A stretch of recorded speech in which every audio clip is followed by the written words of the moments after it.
যে ঘটনা ঘটেছে মাগুরায় আসিয়ার সাথে, সেটা আপনাদের অন্য সবার মতো আমাদেরও মর্মাহত করেছে এবং আমরা তীব্র নিন্দা জানাই। কিন্তু সরকার হিসাবে আমাদের দায়িত্ব আছে। আমাদের স্বরাষ্ট্রমন্ত্রী সাহেব বলেছেন অলরেডি সাথে সাথে যারা অভিযুক্ত আছে তাদের গ্রেফতার করা হয়েছে। আমরা এই মামলাটায় তদন্ত বিচারে যাতে বিন্দুমাত্র কালক্ষেপণ না হয় সেই ব্যাপারে আইন মন্ত্রণালয়, স্বরাষ্ট্র মন্ত্রণালয় সহ কনসার্ন যত সরকারি অফিস আছে সর্বোচ্চ মাত্রায় সজাগ থাকব।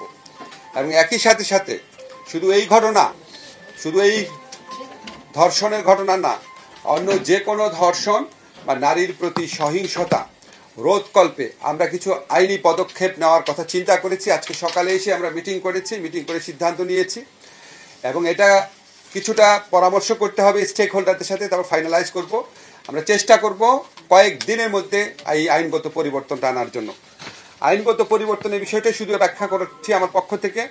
একটা হচ্ছে, আমরা দেখতাম নারীর প্রতি সহিংসতা বা নারীর প্রতি নির্যাতন, রেপের মতো কেসে ইনভেস্টিগেশন যে অফিসার ছিলেন, ইনভেস্টিগেশন অফিসার যখন 30 দিনের মধ্যে তদন্ত কাজ সম্পন্ন করতে না পারলে ওনাকে চেঞ্জ করে আরেকজনকে দেওয়া হতো, আরেকজন না পারলে তাকে চেঞ্জ করে আরেকজনকে দেওয়া হতো।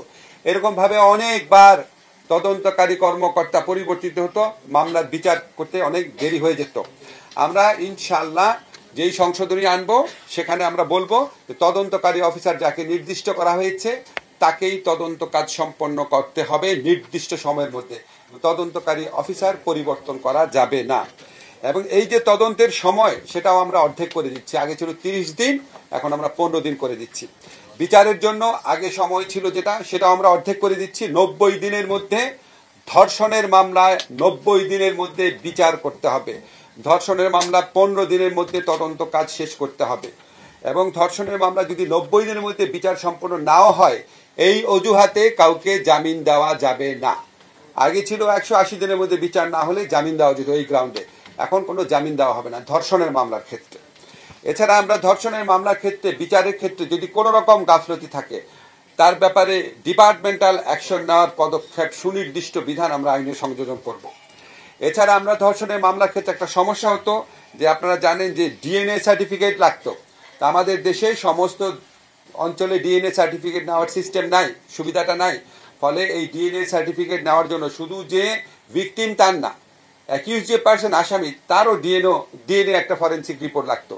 এই ডিএনএ ফরেন্সিক রিপোর্ট করার সুযোগ সুবিধা অত্যন্ত অপ্রতুল। এই জন্য ধর্ষণের মামলার বিচার অনেক দেরি হয়ে যেত। তো আমরা স্টেক হোল্ডারের সাথে আলাপ করে একটা সংশোধনী আনবো যে উপযুক্ত ক্ষেত্রে বিচারক যদি মনে করে শুধুমাত্র মেডিকেল সার্টিফিকেটের ভিত্তিতেই এই মামলার বিচার কার্য এবং তদন্ত কার্য চালানো সম্ভব, তাহলেই সেরকম ব্যবস্থা উনি নিতে পারবে। আপনারা মাগুরের ঘটনা যদি দেখেন, মাগুরার ঘটনার মতো ক্ষেত্রে এরকম আরো অনেক ঘটনা ঘটতে পারে যেখানে আসামিরা হাতে নাতে ধরা পড়ে। সেখানে আমরা ডিএনএ সার্টিফিকেট পাওয়ার জন্য সময় ক্ষেপণ রোধ করার কল্পে এই পরিবর্তনটা আনার চিন্তা করছি। আরেকটা হচ্ছে, আমাদের সরকারের পক্ষ থেকে সমস্ত ডিস্ট্রিক্টে ডিএনএ ফরেন্সিক ল্যাবরেটরি স্থাপন করার জন্য অচিরেই ব্যবস্থা নেওয়া হবে, পদক্ষেপ নেওয়া হবে।